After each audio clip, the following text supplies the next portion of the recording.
O Livro dos Espíritos, Allan Kardec, capítulo 10, livro 2, o mundo espírita ou dos espíritos, das ocupações e missões dos espíritos, da pergunta 570 até a pergunta 584A. Pergunta 570. Os espíritos percebem sempre os desígnios que lhes compete executar? Eles sabem o que devem executar? A resposta: não. Muitos há que são instrumentos cegos. Outros, porém, sabem muito bem com que fim atuam. Então, depende da classificação do espírito encarnado. Se é um espírito extremamente evoluído, terá noção do que deve executar. Se é um espírito mais primário, de pouco conhecimento, de pouca elevação, tampouco saberá. Pergunta 571. Só os espíritos elevados desempenham missões? A importância das missões corresponde às capacidades e à elevação do espírito. O office boy, que leva um telegrama ao seu destinatário, também desempenha uma perfeita missão, se bem que diversa de um general. Então, dependendo da ordem dos espíritos, cada qual tem sua missão, mas ambos têm suas missões. Pergunta 572. A missão de um espírito que lhe é imposta ou depende da sua vontade? Ele a pede e é ditoso se considera e se obtém, quer dizer, se consegue essa finalidade, né? Pergunta 572A. Pode uma igual missão, né, ser pedida por muitos espíritos pedirem uma mesma missão? Sim, frequentemente apresentam-se muitos candidatos, mas nem todos são aceitos. Então, talvez, por exemplo, vamos tomar lá o exemplo da nossa codificação espírita.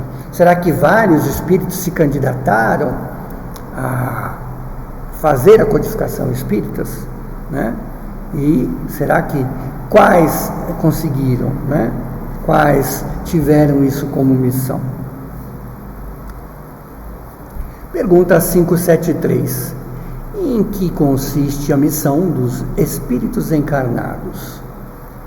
Em instruir os homens, em lhes auxiliar o progresso, em lhes melhorar as intuições por meios diretos e imateriais.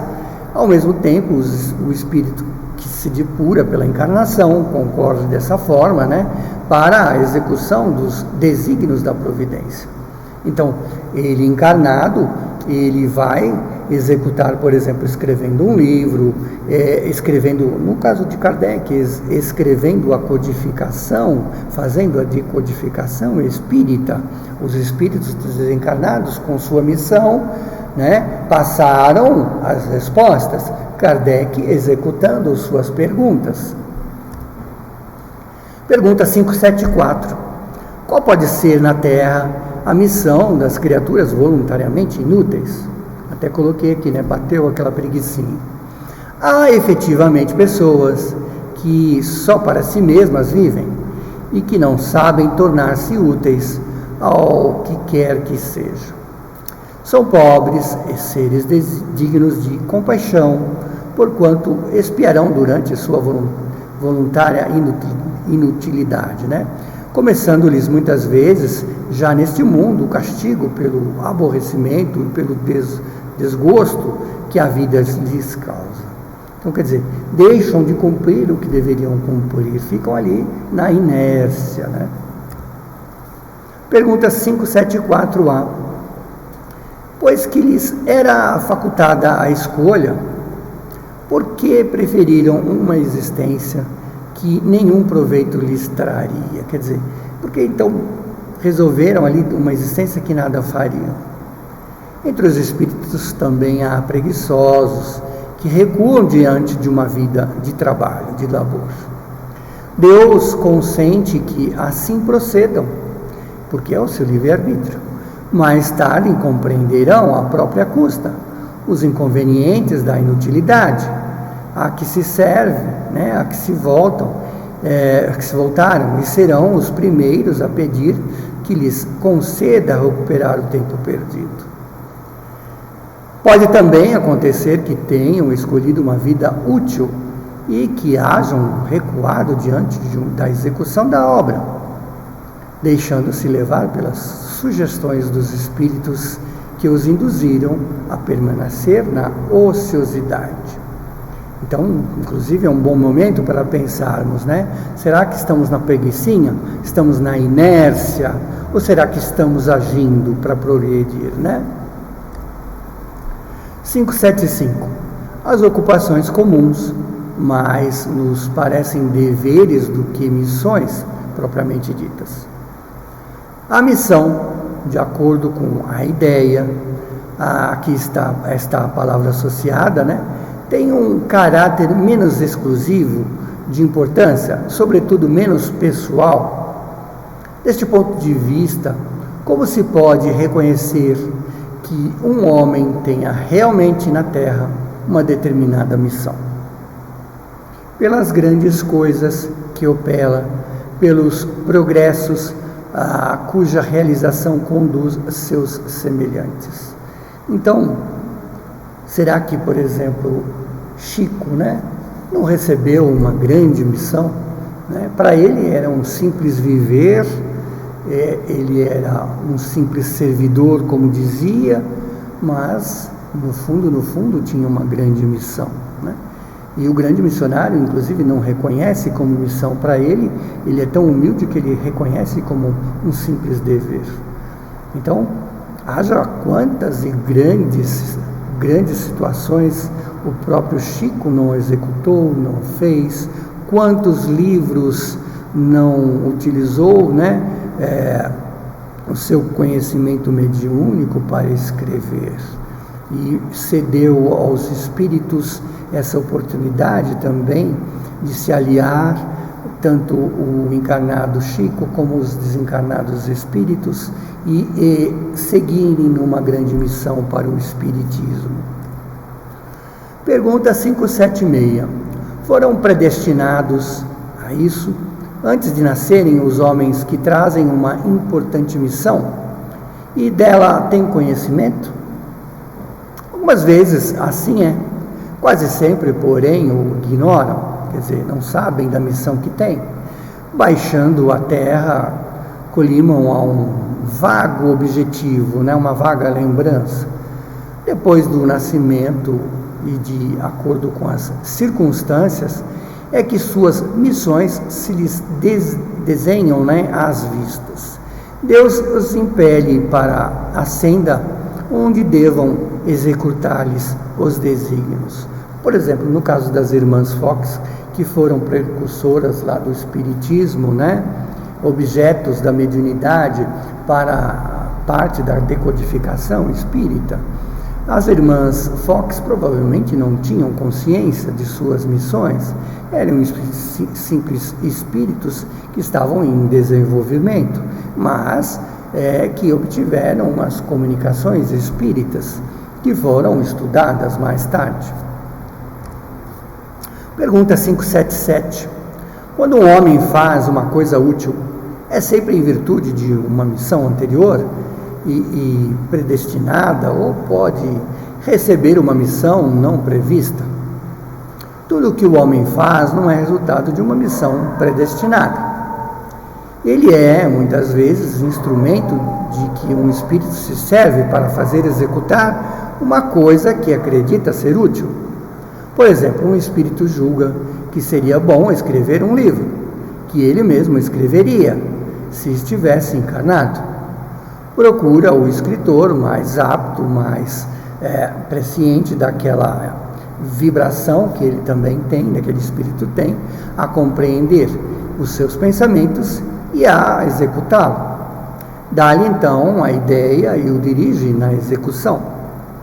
Desta forma, esse homem não veio à Terra com a missão de fazer essa obra. O mesmo acontece com certos trabalhos artísticos e com as descobertas científicas, por exemplo. É preciso dizer ainda que, durante o sono do corpo, o espírito encarnado comunica-se diferentemente com o espírito errante, com desencarnados, e que se entendem para tal execução, conversam-se para tal execução. Pergunta 578. Poderá o espírito, por sua própria culpa, falir na sua missão, quer dizer, não conseguir cumprir sua missão? Sim, se não for um espírito superior, né? Muitas vezes ele não consegue executar até o final. 578A. Que consequências lhe advirão, né, da sua falência, da sua não consequência de terminar o seu projeto? Terá que retornar à tarefa, a sua punição. Quer dizer, terá que terminá-la, né? Também sofrerá as consequências do mal que haja causado, quer dizer, do mal que haja executado naquele momento de não conseguir terminar a tarefa. Na 579, pois se é de Deus que o espírito recebe a sua missão, como se há de compreender, né, como pode-se compreender que Deus confia missão importante e de interesse geral a um espírito capaz de falir? Deus sabe se seu general obterá a vitória ou se será vencido. Então, provavelmente, Deus dará uma missão a um espírito que conseguirá, né, uma grande missão a um espírito que conseguirá terminá-la. E se é um espírito que seja falível, Deus dá uma prova menor, né, uma prova que ele consiga também executá-la. Pergunta 580. O espírito que encarna para desempenhar determinada missão tem apreensões idênticas à de outro que faz por provação? A resposta é não, porque traz experiência adquirida. Então, se ele tem um grau, né, mais elevado, ele não vai trazer aquelas mesmas angústias, né, de que um espírito quando não tem um conhecimento, não tem uma certa elevação. Pergunta 581. Certamente desempenham missão os homens que servem de faróis ao o gênero humano, né? Quer dizer, servem como um instrumento de segui-lo, né? Que o iluminam com luz do gênio. Entre eles, porém, há alguns, né, que se enganam, que por par com grandes verdades propagam grandes erros. Como se deve considerar a missão destes homens? Como falseadas por eles mesmos, né? por eles próprios. Estão abaixo da tarefa que tomaram sobre os ombros. Contudo, o mistério se faz levar em conta as circunstâncias, porque foram levados a não conseguir executá-las da outra forma. Os homens de gênio têm que falar de acordo com a época e com os que vivem, e assim uns ensinamentos que pareceu errôneo, talvez infantil, pueril, numa época adiantada, pode ter sido o que convinha no século em que foi divulgado. Então, talvez o que foi divulgado lá nos livros, por exemplo, das Escrituras, né, tenham sido para aquela época, aquele aprendizado, e que em dado outro momento, por exemplo, como na época do Cristo, dado algumas situações que Moisés posicionou-se, Cristo posicionou-se de uma forma diferente, né? Não obstante destruindo as leis que Moisés construiu, mas recolocando de uma outra forma, né? Amar o seu próximo, né? Instruir-se, né? E como vem, por exemplo, ao seu tempo o Espiritismo divulgar coisas que estavam obscuras no passado, né? Lá na época do Cristo, lá na época de Moisés. Na pergunta 583, são responsáveis os pais pelo transviamento de um filho que envereda pelo caminho do mal, apesar dos cuidados que eles dispensaram? Quer dizer, se o seu filho se caminha para o mal, se vai para o caminho das drogas, do roubo, né? Os pais que deram um bom andamento, as boas instruções, são responsáveis? A resposta é não. Porém, quanto piores forem as propensões do filho, tanto mais pesada é a tarefa e tanto maior o mérito dos pais, se conseguiram desviá-lo do mau caminho. Pergunta 583A. Se um filho se torna homem de bem, não obstante a negligência ou os maus exemplos de seus pais, tiraram esses daí algum proveito? Deus é justo. Então, quer dizer, consequentemente, sim, né? Tiraram bom proveito. 584. De que natureza será a missão dos conquistadores que apenas visa satisfazer a sua ambição e que, para alcançar esse objetivo, né, não vacila ante nenhuma das calamidades que vai espalhando? Então, os antigos conquistadores, até os atuais políticos, que não visam o bem, mas que visam as suas próprias conquistas, as mais das vezes não passa de um instrumento de que se serve Deus para cumprimentos dos seus desígnios, representando essas calamidades o meio de que ele se utiliza para fazer que um povo progrida mais rapidamente. Pergunta 584A.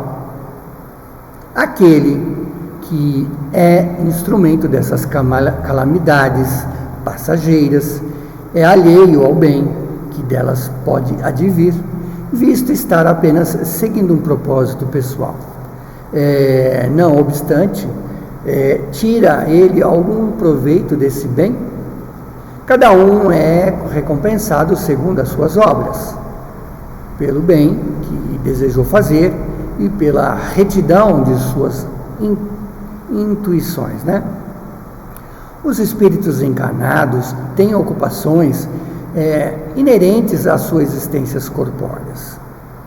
O estado errante, né, o estado espiritual ou desmaterialização, essas ocupações são proporcionais ao seu grau de evolução. Então, cada grau de evolução de cada espírito, as suas obras. Alguns percorrem os mundos, instruem-se e preparam-se para uma nova encarnação, para poder reencarnar. Outros, mais avançados, ocupam-se do progresso, dirigindo-se aos acontecimentos e sugerindo pensamentos e benefícios. Assistem os homens de gênio que concorrem para o avanço da humanidade, né? Quer dizer, então, os homens de bom gênio, de grau de evolução maior, quando desencarnados, estão no bem da humanidade também, lá no mundo errante.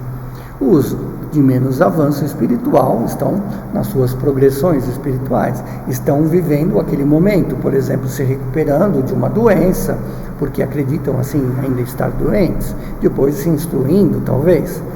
Outros se encarnaram como uma missão de progresso. Outros tomam sobre a sua tutela os indivíduos, quer dizer, espíritos protetores, as famílias, protetores familiares, as aglomerações humanas, protetores de cidades, de estados, né? As cidades, por exemplo, e os povos, ou seja, de países, dos quais são os guardiões, gênios protetores e espíritos familiares. Outros, enfim, presidem aos fenômenos da natureza, quer dizer, cuidam da parte da natureza, que são chamados a agir, dos quais são agentes diretos. Os espíritos comuns imiscuem-se em nossas ocupações e em nossos divertimentos. Os espíritos impuros, imperfeitos, né, esperam em sofrimento as angústias, o momento em que se praza a Deus conceder-lhes os meios de avançar, ou seja, um novo momento de reencarnar. Se fazem o mal é por despeito do bem, que ainda não podem desfrutar ou entender o bem, né? Com isso nós terminamos essa parte do capítulo, dessas perguntas todas das ocupações e missões dos espíritos.